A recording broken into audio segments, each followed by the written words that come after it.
এক মাসে খরচ হয়েছে 850টির বেশি টমাহক মিসাইল, কিন্তু বছরে তৈরি হয় মাত্র 60টি। হিসাবটা পরিষ্কার, মাত্র 30 দিনের যুদ্ধের ধাক্কা সামলাতেই ওয়াশিংটনের লাগবে পুরো 14 বছর। মার্কিন প্রতিরক্ষা ব্যবস্থার এই গোপন দুর্বলতা কি তবে আগেই বুঝে ফেলেছিল ইরান? তাহলে চীনের সঙ্গে যুদ্ধ বাঁধলে কোথায় গিয়ে ঠেকবে বিশ্বসেরা এই সামরিক বাহিনীর ভবিষ্যৎ?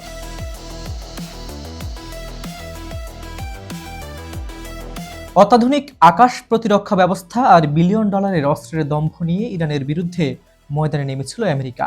কিন্তু যুদ্ধ যত গড়াচ্ছে ততই সামনে আসছে বিশ্বের সবচেয়ে শক্তিশালী সামরিক বাহিনীর এক করুণ দুর্বলতা। মধ্যপ্রাচ্যে মিসাইল ও ইন্টারসেপ্টর ঘাটতি পেন্টাগন থেকে ওয়াশিংটন সবখানেই তৈরি করেছে চরম অস্থিরতা। যুদ্ধের চাপ সামলাতে এখন জলের মতো কমছে আমেরিকার অস্ত্র মজুদ। পরিস্থিতি সামাল দিতে এবার অস্ত্র উৎপাদনের পুরো কৌশলই বদলে ফেলার সিদ্ধান্ত নিয়েছে ওয়াশিংটন। এক মাসের পরিসংখ্যান ব্যবহারের তোড়ে পিছু হচ্ছে উৎপাদন। যুদ্ধের মাত্র প্রথম মাসেই মার্কিন বাহিনী যে পরিমাণ অস্ত্র ব্যবহার করেছে তা যে কোনো বড় বৈশ্বিক যুদ্ধের পরিসংখ্যানকে হার মানায়। এক মাসেই আমেরিকান বাহিনী ব্যবহার করেছে টমাহক ক্রুজ মিসাইল 850টিরও বেশি, ট্যাকটিক্যাল ব্যালিস্টিক মিসাইল 1300টির বেশি, প্যাট্রিয়ট ও থার্ড ইন্টারসেপ্টর 1000টিরও বেশি। সমস্যা হলো, মার্কিন শিল্প কারখানাগুলোর পক্ষে এই গতিতে অস্ত্র সরবরাহ করা কোনোভাবেই সম্ভব না। যে টমাহক মিসাইল এক মাসে ব্যবহার হয়েছে 850টির বেশি, বছরে আমেরিকা তা তৈরি করতে পারে মাত্র 60টি। হিসাবটা স্পষ্ট, এক মাসের খরচের সমান অস্ত্র বানাতেই ওয়াশিংটনের সময় লাগবে প্রায় 14 বছর।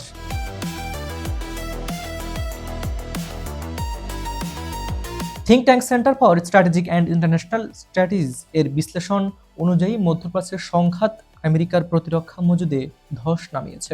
প্যাট্রিয়ট ইন্টারসেপ্টর যুদ্ধের আগে মজুদ ছিল 2200টি, যা এখন নেমে এসেছে মাত্র 827টিতে।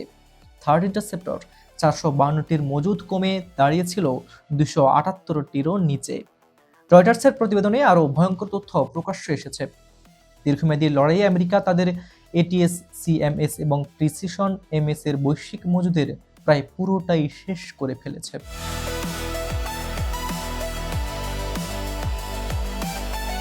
মিসাইল তৈরিতে শুধু বিশাল বাজেট দিলেই চলে না, লাগে আধুনিক কারখানা, দক্ষ কর্মী এবং সেমিকন্ডাক্টরের নিরবিচ্ছিন্ন সরবরাহ। সাপ্লাই চেইনের এক জায়গায় জট লাগলেই আটকে যায় পুরো উৎপাদন। পরিস্থিতির ভয়াবহতা বুঝে deputy defence secretary Steve Feinberg অস্ত্র নির্মাতাদের জরুরি মেমো পাঠিয়েছেন।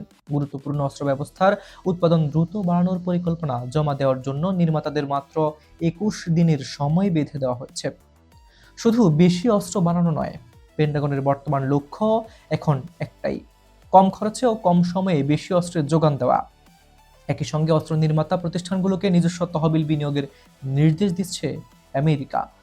পেন্টাগনের দুশ্চিন্তা এখন শুধু ইরানকে কেন্দ্র করে নয়, তাদের মূল কৌশলগত মাথা ব্যথার কারণ চীন। সিআইএসএর স্পষ্টভাবে সতর্ক করে বলেছেন, বর্তমান অস্ত্রক্ষয় আমেরিকার সার্বিক সামরিক প্রস্তুতিতে একটি বড় ঝুঁকিপূর্ণ সময় বা উইন্ডো অব ন্যারোবিলিটি তৈরি করেছে। এখন বড় প্রশ্ন উঠে গেছে সামরিক বিশ্লেষকদের মনে। যেখানে কেবল ইরানের সঙ্গে এক মাসের সংঘাত সামলাতেই যুক্তরাষ্ট্রের মিসাইল ভান্ডারে টান পড়েছে এবং উৎপাদন ক্ষমতা ধসে পড়ার উপক্রম হয়েছে, সেখানে চীনের মতো প্রযুক্তিগত ও সামরিক দিক থেকে মহাশক্তধর দেশের সঙ্গে দীর্ঘমেয়াদী যুদ্ধ শুরু হলে ওয়াশিংটনের পরিস্থিতি কোথায় গিয়ে ঠেকবে? সেই প্রশ্নের উত্তর খুঁজতেই এখন রীতিমতো হিমশিম খাচ্ছে হোয়াইট হাউস। আজ এ পর্যন্তই, দেখা হচ্ছে পরবর্তী ভিডিওতে। ততক্ষণ পর্যন্ত ভালো থাকুন, সুস্থ থাকুন। আল্লাহ হাফিজ।